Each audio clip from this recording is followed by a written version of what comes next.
रातारात विद्युत प्राधिकरणबाट हटाइयो कुलमान घिसिङलाई।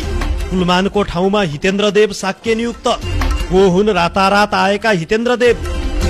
सरकारले नेपाल विद्युत प्राधिकरणको कार्यकारी निर्देशकमा हितेन्द्रदेव साक्यलाई नियुक्त गरेको छ।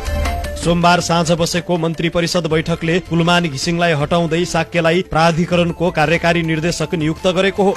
यसअघि पनि सरकारले कुलमानलाई हटाएर साक्यलाई प्राधिकरणको कार्यकारी निर्देशक नियुक्त गरेको थियो।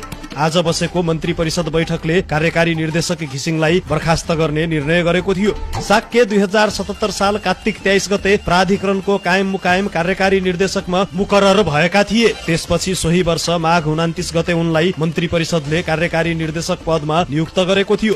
ओली सर्वोच्च अदालतको प्रमादेशका कारण पदमुक्त भएपछि शेरबहादुर देउबा नेतृत्वको सरकारले साक्यलाई हटाएर कुलमान घिसिङलाई प्राधिकरणको कार्यकारी निर्देशकमा नियुक्त गरेको थियो। सरकारको त्यस निर्णय विरुद्ध साक्य 2078 भदौ 1 मा सर्वोच्च गएका थिए। विशेष दरबन्दी सिर्जना गरेर जल तथा ऊर्जा आयोगको सचिवालयमा सरुवा गरिएका साक्यले सर्वोच्चमा रिट दायर गरे पनि उनको बाँकी रहने कार्यकाल भरिमा फैसला भएन। 2078 भदौ 8 देखि असोज 6 सम्म गरी तत्कालीन प्रधान न्यायाधीश चोलेन्द्र शमशेर राणाले 4 पटकसम्म आफ्नै एकल इजलासमा पेशी राखी प्रारम्भिक सुनुवाई गरेका थिए। उक्त इजलासले अन्तिम आदेश नहुने भनेपछि अहिलेसम्म पूर्ण सुनुवाई नगरी सर्वोच्चले विवादको निरूपण नगरी